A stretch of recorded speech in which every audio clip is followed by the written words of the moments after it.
Roth, I want you to think about like insurance protection. So when you go buy insurance and you buy, fire insurance, you're not hoping a fire happens. You're like, look, I'm paying for something, hoping I never get my money back. I just want to pay for this, and if something happens, I know I'm okay, but I hope I don't get my money back because then your house didn't burn down. With Roth, it's similar, where I want you to go, look, I'm going to pay taxes today. I know tax brackets might go up. I know I might be in a different tax bracket later, but I don't know. So I'm going to take advantage of the current bracket I'm in just to lock it in. So that's what you're doing with a Roth benefit. The other benefit, which is the big one, is as that money grows and grows and grows and grows and grows, tax-free, you don't have to pay any taxes ever again on that money. So we're going to talk about Roth, pre-tax, all of those intricate details right now. But once again, if you're wondering, hey, what am I playing around with right now? How do I get access to this? This is the Early Retirement Academy so that you can go and play around with your own projections on your own.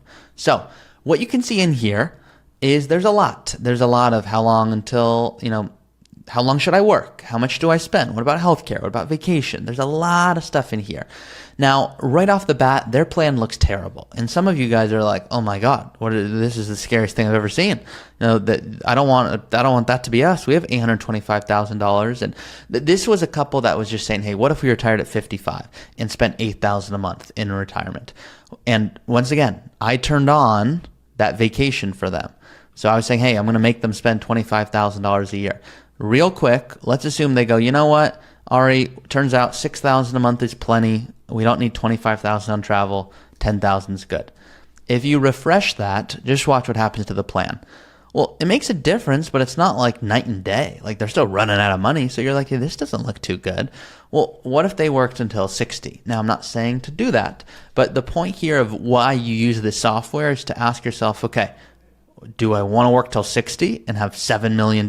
You probably don't. So where's the balance here? What if they both stopped at 58? You guys get my point here, okay? The reason I do planning is so that people are retiring on their own terms and they're not overlooking anything. What about healthcare? Everything we talk about here.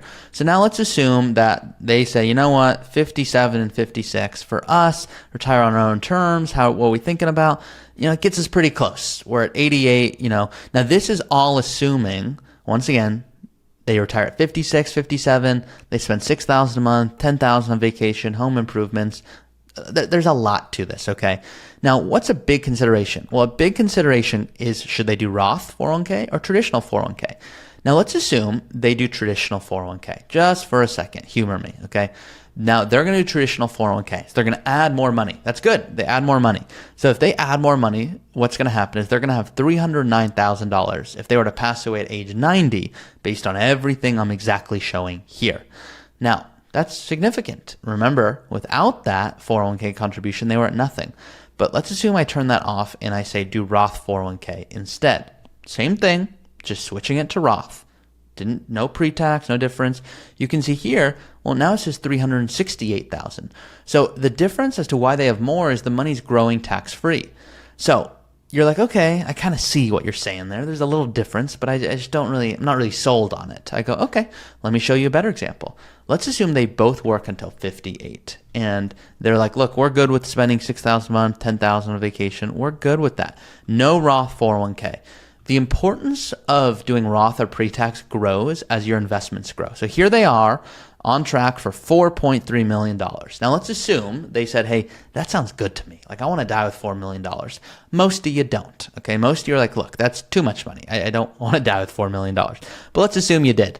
And they said, we want to add money to our pre-tax 401k. And if they do that, watch what's going to happen. Well, now all of a sudden, they're on track for $4.9 million. That's a lot of money. $4.9 million. Keep that in mind. $4.9 million versus doing Roth 401k. All of a sudden, you go here and you're like, okay, $4.98 million. Okay, so it's like not a big difference. Why would I pay more taxes? Like, what's the deal here? Well, the deal here, and where's all the details, it's all actually happening in this one page that you can't see because I haven't shown it to you yet. You can see it in the Academy, which is called the cash flow page. So what you're seeing here, I want them to scroll down until you see where it says plan distributions. These are what's called required distributions. So in the future, they're going to have Social Security and they're going to have $137,000 that they're going to have to take out. So that's a total of $230,000 coming in the door. Their expenses are $180,000 and their taxes are about $30,000. So that means $231 coming in the door, $211 expenses. That's $20,000 left over that gets taxed at their highest bracket. Doesn't seem like a big deal today, but as their money grows, it is a really big deal.